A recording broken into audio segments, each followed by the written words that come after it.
Om Jnanatimirandhasya Jnananjana Shalakaya Chakshurunmilitam Yena Tasmai Shri Gurave. Saw some water there and drank it. It's a normal thing someone might do if they're thirsty. You're thirsty, there's some water, and you drink it. It just so happened that this water was sanctified by Vedic mantras, and it was meant to be drunk by his wife so that she could give birth to a child. So what happened is the mantras were so powerful that he gave birth to a child. Do you believe that, Nrsimha? I hope so, because it's written in Srimad Bhagavatam. So there are several important points to be understood from this. One point is here the power of Vedic mantras. So much power is there. We read in Chaitanya Charitamrita that there was one Gopal Chakravarti who doubted Harinatha Thakur's statement that by chanting Hare Krishna you can not only get liberated, you can go beyond that to the stage of pure love of God. Being a impersonalist, Gopal Chakravarti neither had faith in the holy names, nor did he understand that even beyond liberation there is love of Krishna. He thought that liberation is the topmost platform. But Harinatha Thakur said that chanting Hare Krishna brings liberation as anusangik bhava.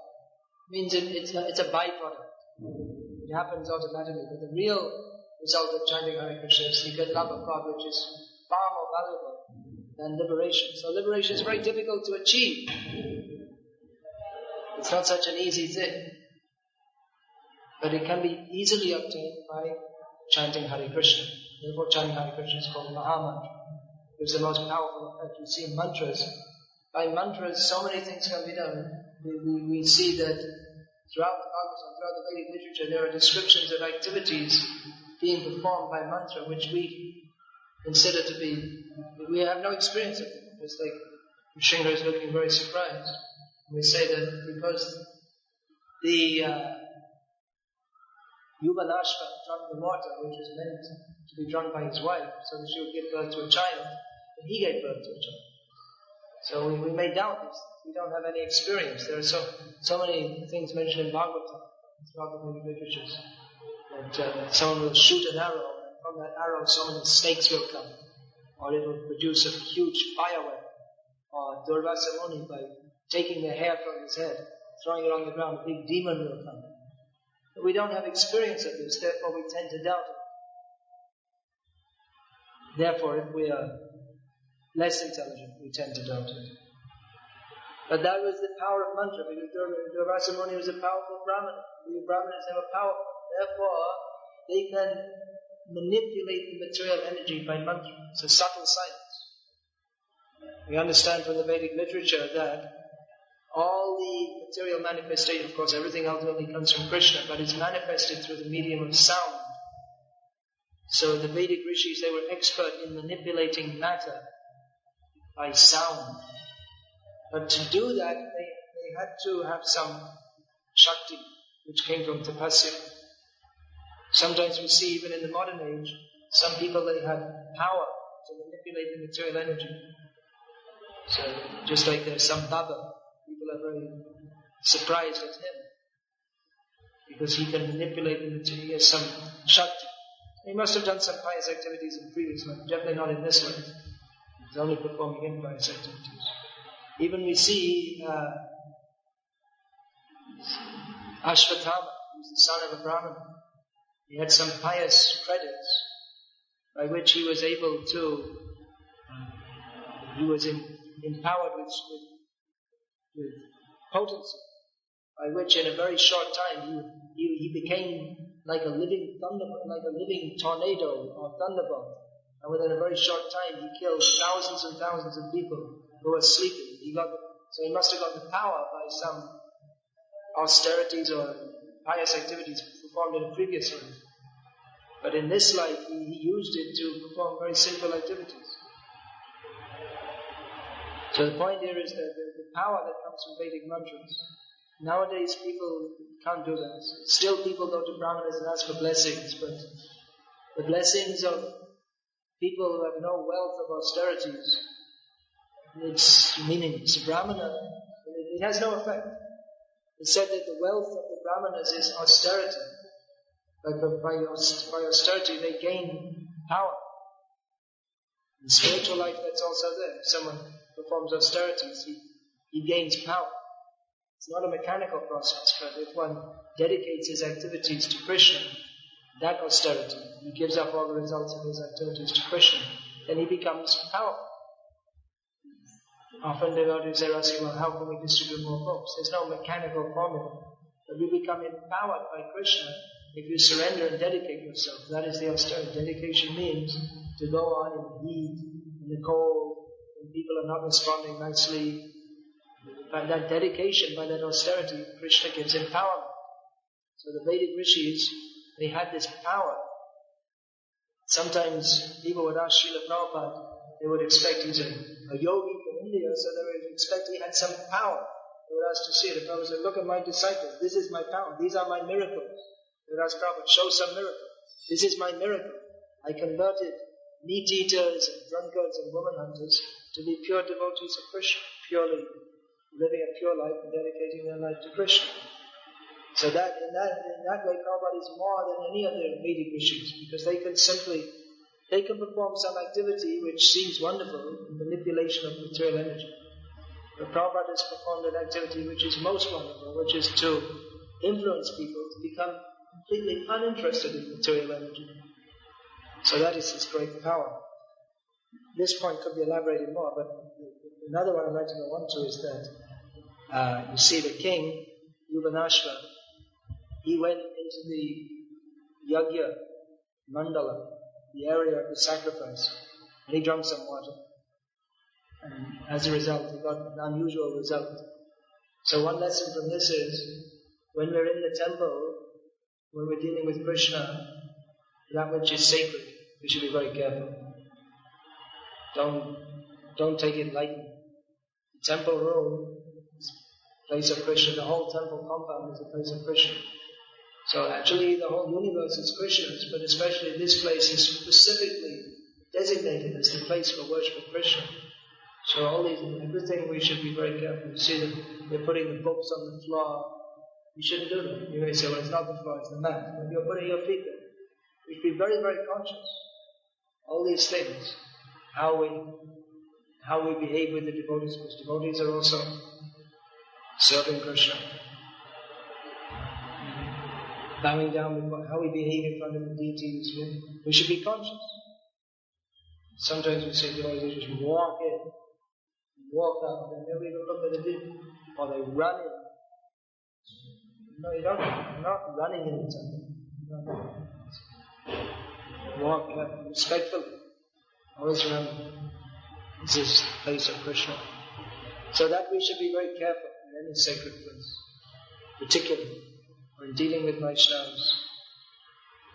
Because we're living with Vaishnavas all the time, we may take it very lightly. Familiarity breeds contempt. That contempt is dangerous. Be very careful dealing with Vaishnavas. Otherwise, we'll make offences, and offences need to fall down.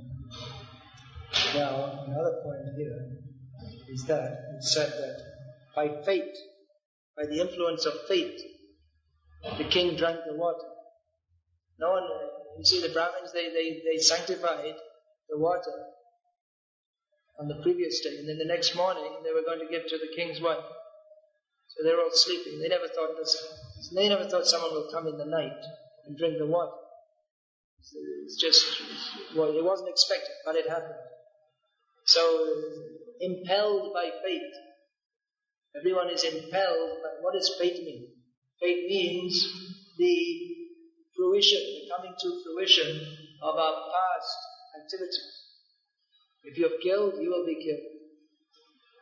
If you have done something good, you will get some good result. And no one can tell how that will happen, but surely it will happen. Okay. Mostly in Kali Yuga, it's an age of misfortune. Mandabhagya is one of the symptoms of Kali Yuga. Everyone is unfortunate in so many ways. There's so many, just like you see so many plane accidents and Now they made the modern society with so many technological gadgets, but one of the results of this is there are so many accidents.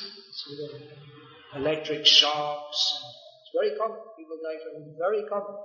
Especially here in India where the electricity is often it's not wired properly. It's a very common thing. The woman is ironing the clothes of the children before they go to school and going, saying, hurry up, come on, get your clothes. All of a sudden, dead. She touched the iron and it was it was wrongly solded and electric shock, dead. Very common. Yeah. Actually, they say that there are more people die and have more accidents at home than on the road. The home is the most dangerous place. Because there's lawn mowers, they have these electric lawn mowers, sometimes people trip over and the lawn mower comes and runs them off, kills them like that, or maims them, or they have different gas, the gas that explodes, the whole gas canister explodes, or they turn the gas on and they don't light it, and they walk in the room and light, and then the whole room explodes.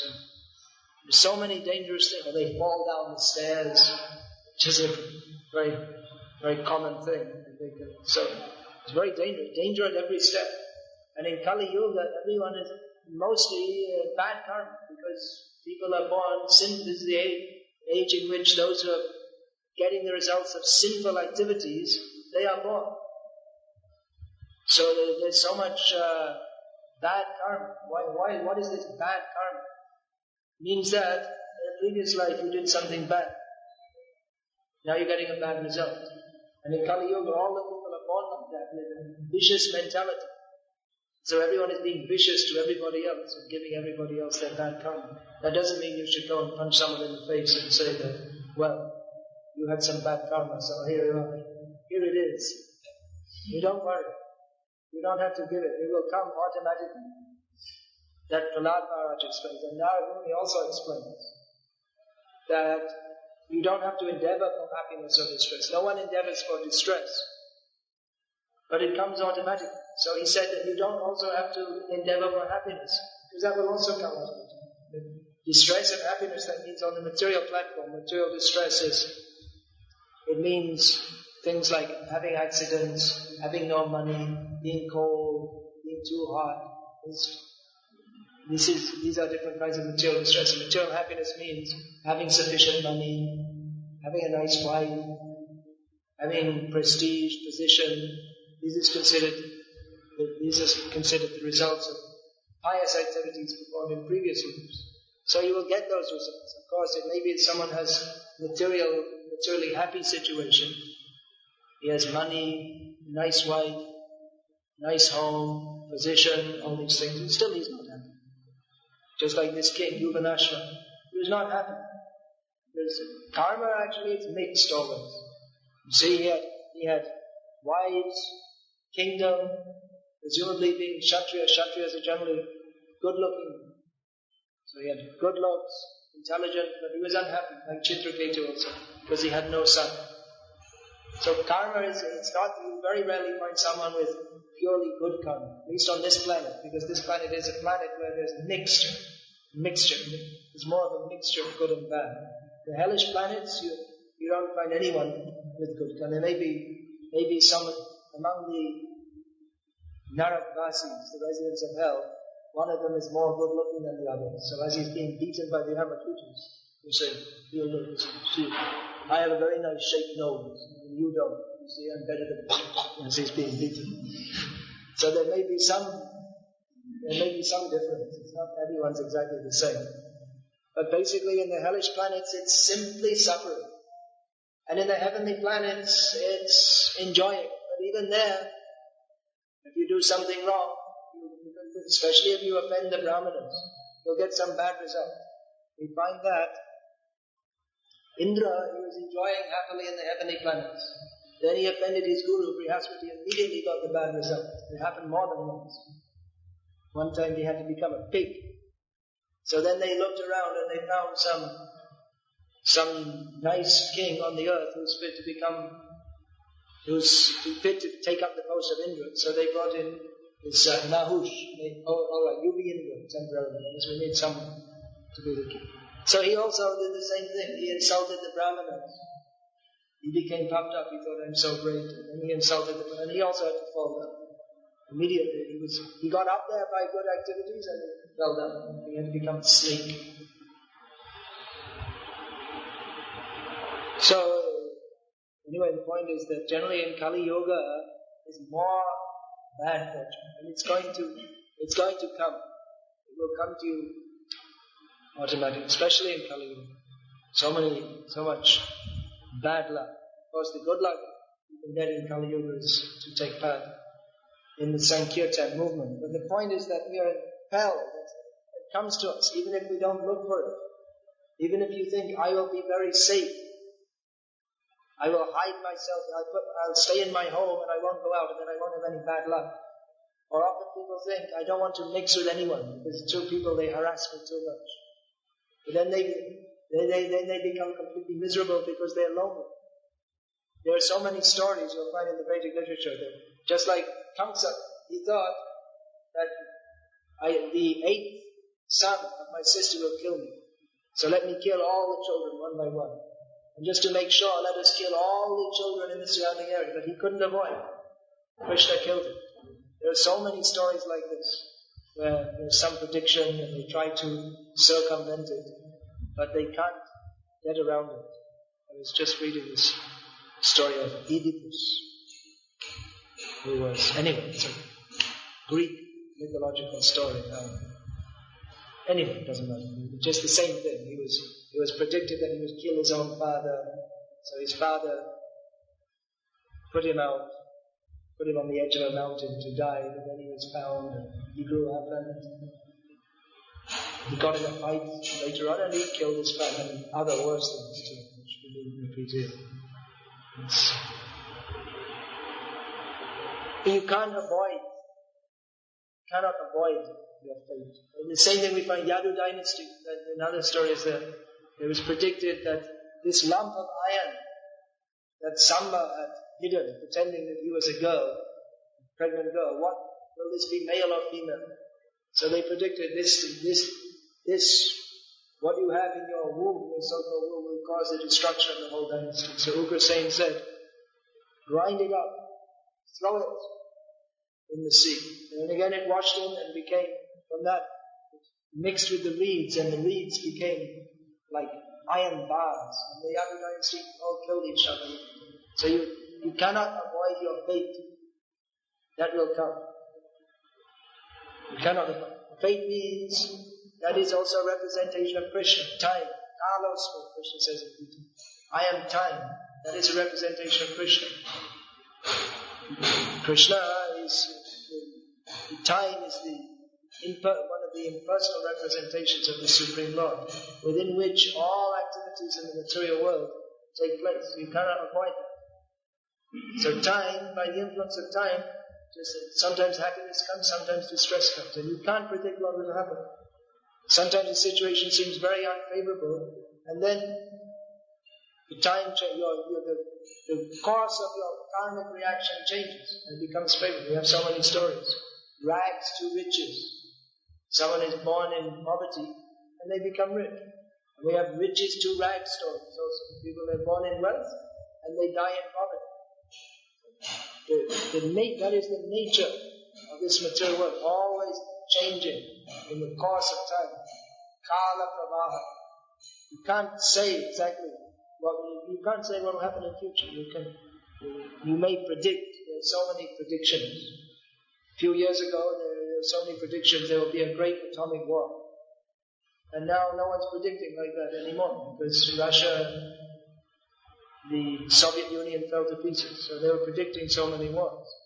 And then I think it was you told me that this B.B. Raman, someone told me, B.B. Raman, the most famous astrologer in India, he's now, before they were saying all the astrologers were predicting there will be a great war. They said 1991, 1992, then 1993. It always goes back a little bit as the time goes forward and there's no war. And now they're saying that they don't expect any good war. But before they were all saying that they expect a war, and now they say they don't expect a war. So I'm a very great astrologer. I can also predict. Maybe by guesswork I can be just as correct. Many times people come to me and they say, look at my hand, what do I say? I say, yeah, well, very bad. The only thing you can do is chant Hare Krishna. If you don't chant Hare Krishna, you're going to have a lot of problems. You're going to have repeated lot of disease and repeated old age, and you're going to have to die. Very bad. But if you chant Hare Krishna, you'll get liberated. See? We're also giving predictions.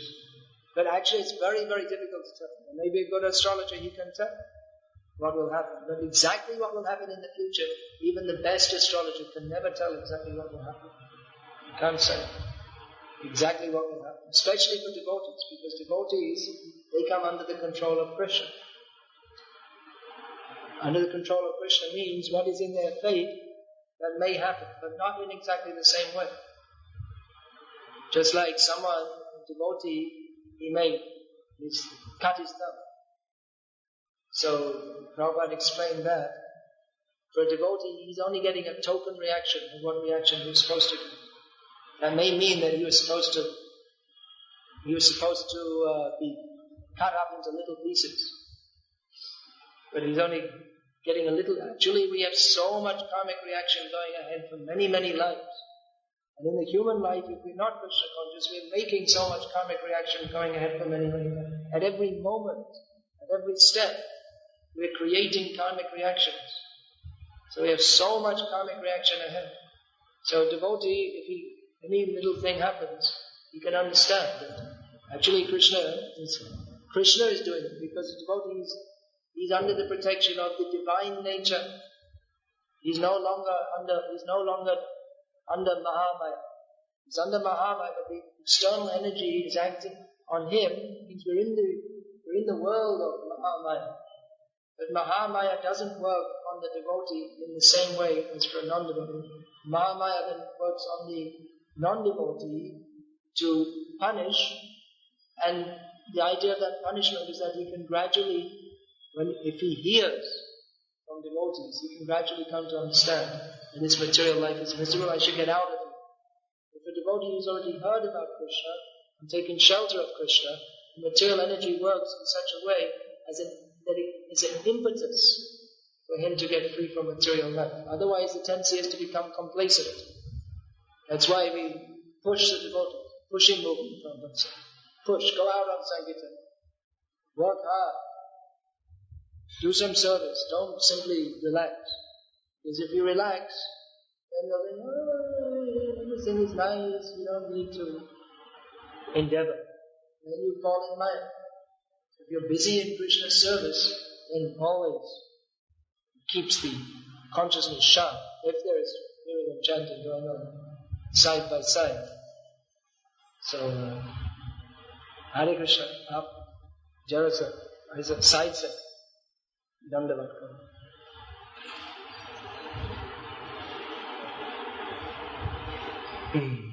So, we may be becoming complacent. We may think, yes, now I'm a devotee and I'm already liberated. I've come here to save the fallen souls by my causeless mercy. Then we're becoming complacent. We get some kick from the material energy. We may not be chanting our rounds very attentively or taking it very seriously, but when we get kicked from the material energy, we think, well, wait a minute, the material life's miserable. I better be more serious about Krishna consciousness. Or, again, thinking material life's miserable, well, I'm sorry, I've got a cut, I'm suffering. So I should try to help others come out from that. It's another way of thinking. Krishna describes in the Gita that a yogi, he empathizes with others' suffering by seeing his own suffering.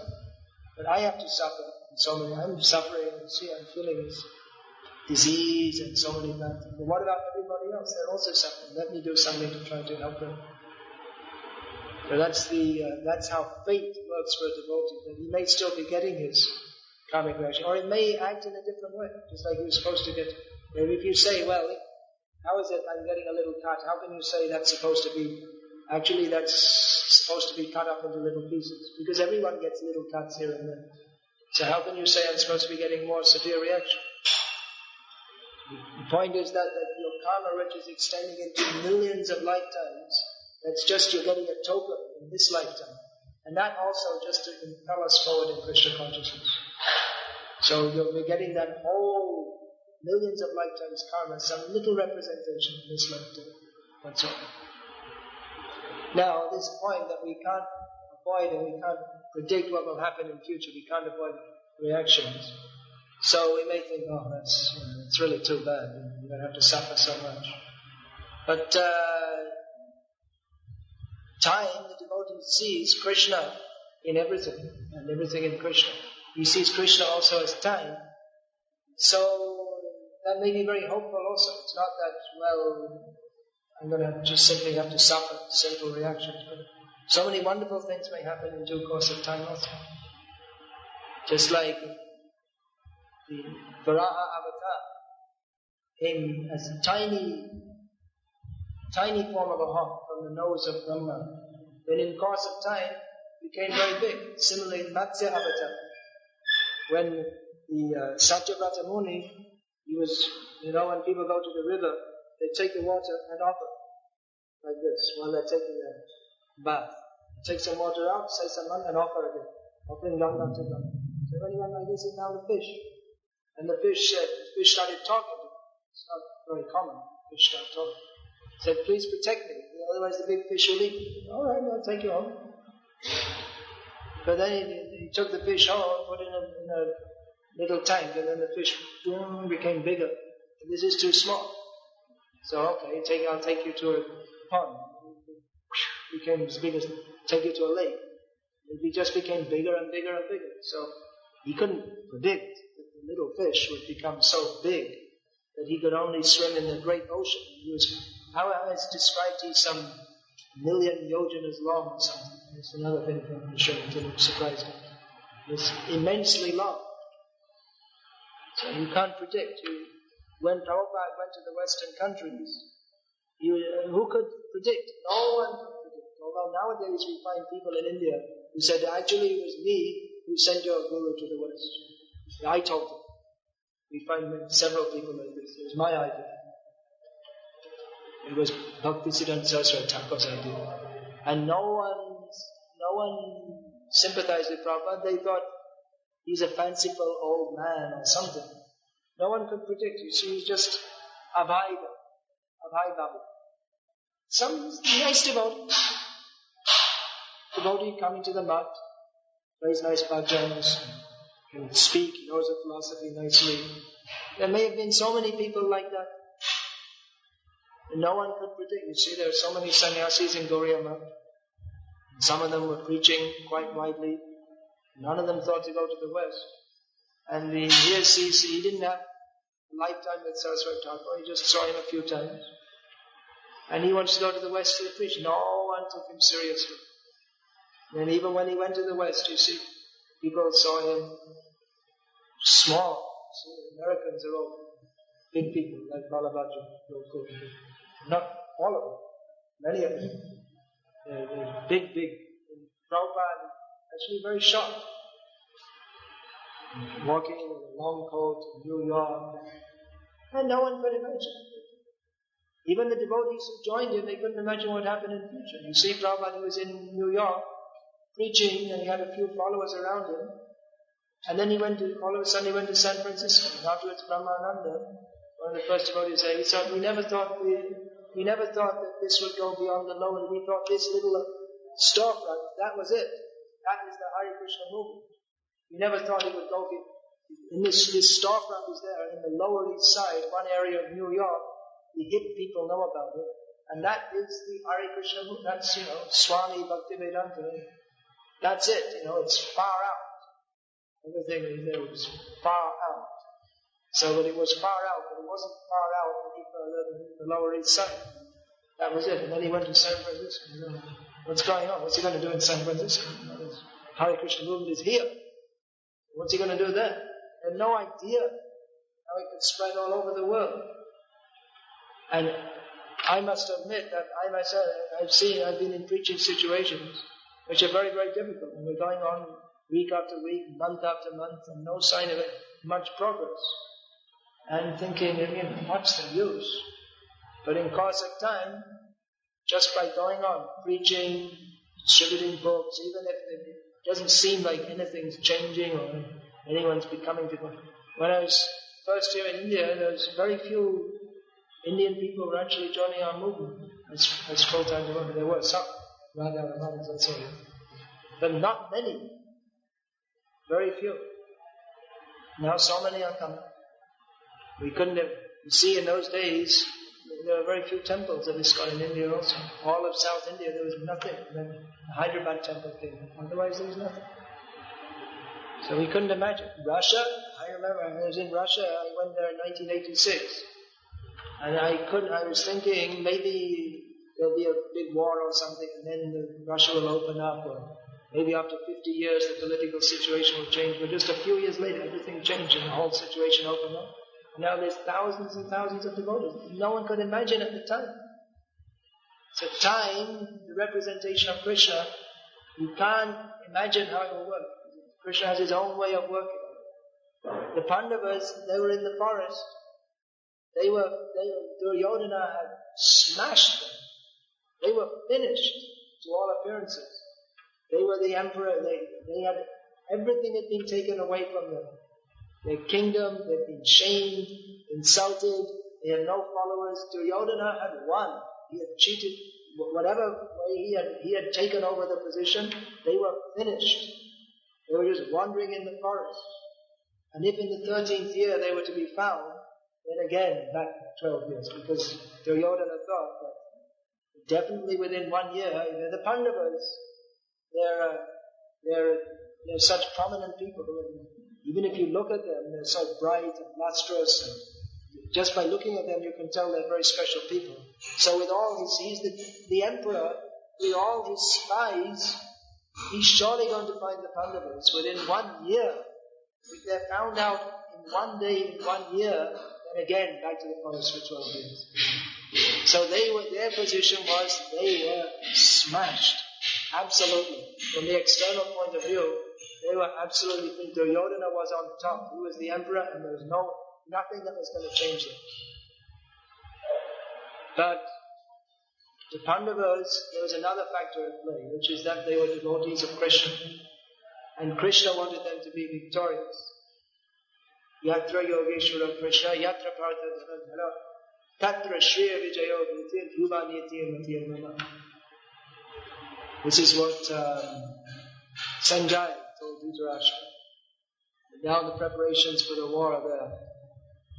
Dharma Kshetri, Guru Kshetri. This is Dharma Kshetri, Guru Kshetri. And your sons, they are not dharmic, they are adharmic. So you better watch out. That's what he first told them. Then the whole Bhagavad Gita, the last verse, where there is Krishna, where there is Arjuna, there is opulence, Tatra Shriya, Vijaya, complete victory. Tatra Shriya, Vijaya, Dhruvan, there is morality. Your sons are immoral. They cannot win the battle. So Dhritarashtra was worried. Before he's not worried. When the Pandavas are in the forest, let them be in the forest. We shall enjoy the kingdom. But then things changed. They came out from the forest. They came back and they wanted their throne. Even then it seemed there's no chance. Because all the kings were under the Duryodhana. But Yudhishthira got some forces. Even then, his forces were much less than Duryodhana's. And all the best fighters, they were all on the side of Duryodhana. Arjuna was a great fighter, but nothing compared to Bhishma, Drona, even Ashwatthama, great fighter. When Yudhishthira was asking before the battle, he asked Ashwatthama, how can you be killed? He said, I cannot be. You will not kill me. And it was he didn't kill him. He couldn't kill him. So many great fighters were on the other side. But still, Dhritarashtra was worried. And Sanjay told him, you must be defeated. You cannot be victorious, because even though it seems that you're in the better position, You have the bigger forces, you have the best fighters. But Krishna is on the side of the Pandavas. What is that verse? Isham Pakshe Janadana. Jayatas Panduputranam Isham Pakshe Janadana. The Pandavas are always successful because Krishna is on their side. So that is the fact. It may not manifest immediately, but those who are on the side of Krishna, they are always victorious because Krishna is always victorious. Arjun's name is Vijay. Krishna's name is also Vijay, personified victory. So even though it may seem that the situation is very bad, hopeless, and there's no way forward, and what can we do? But if we simply keep our faith in Krishna as the Pandavas did, they never gave up their faith in Krishna. They never blamed Krishna. They never thought, what's the use of being a devotee of Krishna? I was a devotee of Krishna and look what happened to me. They never said such a thing. They kept their faith in Krishna. And in due course of time, Krishna made the position of the Pandavas even greater than it had been before the battle. Even greater than before the battle means all their enemies were removed. Even before they went into exile. They were the kings, but they had so many enemies. Then after the battle, all their enemies were removed. And in the meantime, they had gained so much glory and honor. So we don't know how Krishna will work. No one will know what will happen in the future. But the devotee has faith. This is faith that I am protected by Krishna. Krishna will surely protect me. That's Bhakti Thakur. Today's his disappearance. He sings, Avashya Rakive Krishna, Vishash Allah. Devotee's faith is there. Krishna will certainly protect me. How he will protect me, that's his business. I don't have to organize that. Just like a child is confident that the mother will protect, the parents will protect. He doesn't ask, well, how are you going to feed me? How are you going to protect me? You just, they'll do it. Because child doesn't go to the parents every day and say, our Father, give us this day our daily bread. You'll say, what is that? Every day I'm giving you bread. Why are you so anxious? You think I'm not going to give you bread? The devotee, he just automatically accepts that surely Krishna will maintain me. If he wants to maintain me in opulence, very nice. If he wants to maintain me in poverty, very nice. And the devotee has the faith that whatever happens, it's all Krishna's will, and it's all meant for his plan, and I'm simply his servant, and I have to take my part in his plan. Sometimes some things are very difficult to understand, just like the same thing.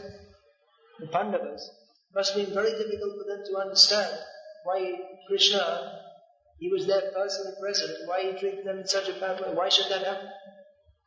Similarly, we may think, well, here we are in the International Society for Krishna Consciousness. This is Lord Chaitanya's movement, brought by Srila Prabhupada, for taking the mercy of Lord Chaitanya to the whole world. Then why are there so many problems, and why is it not just exactly utopia as we think it should be? Why this, why that? The Pandavas, they didn't say that. They simply went on serving Krishna. It was their duty to serve Krishna, just like there's that famous poem, ours is not to reason why, ours is but to do and die. Of course, people who said that were foolish, but that means this came up in the Crimean War. That's in Russia, right? The Crimea. In Russian you must say it in a different way, but that's near Sevastopol, South Russia.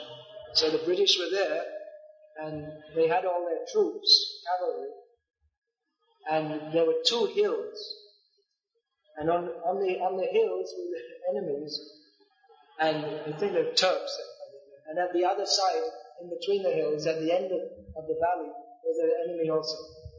So the British were told to charge towards the enemy at the other end of the hills. Meanwhile, on the hills were all big cannons.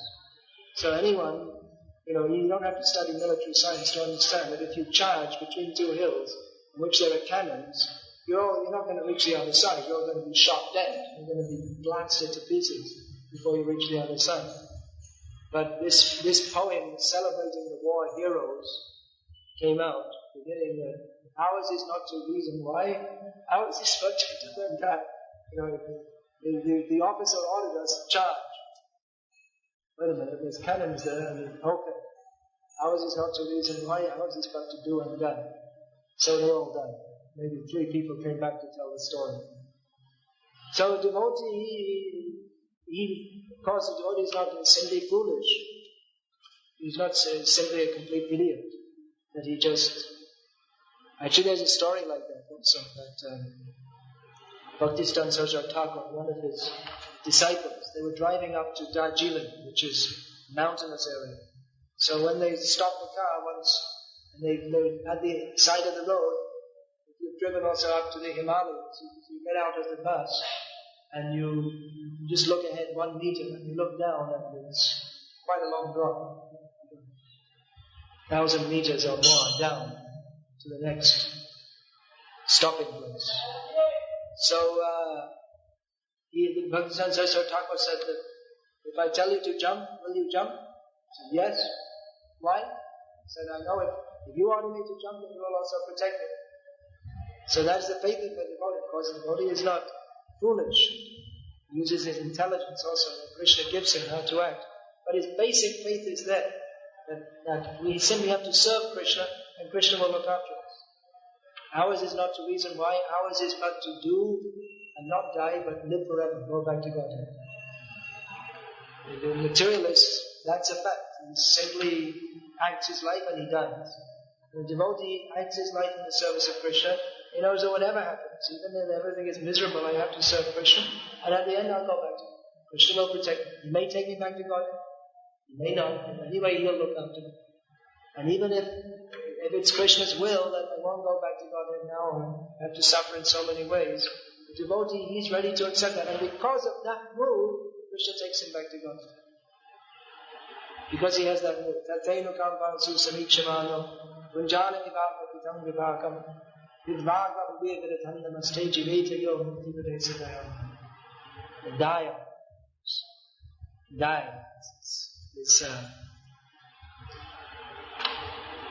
His what's the word? Inheritance. Rightful inheritance. One who goes on serving Krishna, despite all inconveniences and difficulties, and simply thinks, well, I'm getting the result of my simple activities, let me suffer. Let me go and serve Krishna. And Krishna becomes so much pleased by that attitude that he takes the devotee back to Godhead. Guaranteed to go back to Godhead. Whereas someone who's always trying to adjust the circumstances, that, well, I don't like this circumstance, so let me change. That's what the materialists are doing. They spend what are the materialistic people doing? They spend their whole life trying to adjust the circumstances and trying to make things better. The good life, they advertise in America. The good life. That means everything's nice and, you see, nice cars, nice homes. One devotee wrote to me that he said the common rices in India is better than the good rice in America. He was living in India, Krishna Kirti, he went back to America. So I wrote back to him and said, yes, and the ordinary life in India is better than the good life in America. Even though the Indians, they're trying their best to make everything, including the rice, just the same as America. So even their rice is better, but they'll have to introduce American style rice because it's American. So the good life, you see in America they have so much arrangement for the good life. The good life means, what would you say? It means to have enough money and friends and facilities for enjoyment. It's called the good life. Parties, Sri Aishwarya Prajipshan. What is that in Bhagavatam? That's the good life is described. Sri Aishwarya Prajipshan means to have beautiful women, money and family members. This is considered the good life. But you make so many arrangements for the good life, but still you're miserable. That's the fact. Still you're miserable. So many times I said this. Every time I say it in India, people look at me with disbelief that people are not happy in America. They can't believe it. How can you not be happy? You have money, and you have powerful army, and you have Bill Gates is an American, and Bill Clinton's an American, and Mickey Mouse is an American. So, everything, all all the great people come from America, so you must be happy living in America. But actually, it's not true. Believe it or not, it's not a fact. Happiness doesn't come from enjoying the results of good karma or trying to negate the results of bad karma. Happiness comes from surrender to Krishna. That is the secret. The devotee understands that. Therefore, he doesn't make elaborate plans to change the circumstances that he's in, but rather, whatever the circumstances are, he serves Krishna. And if things go wrong, he goes on serving Krishna. He knows that, of course, if things go wrong, he's not foolish that simply, alright, the water is running from the tap, so let it run, and the whole house floods. Not that, let it be, don't try to change anything. There's some kind of personalistic idea. That just, whatever is there, just accept it. Everything's wonderful. Everything's nice. Everything's good.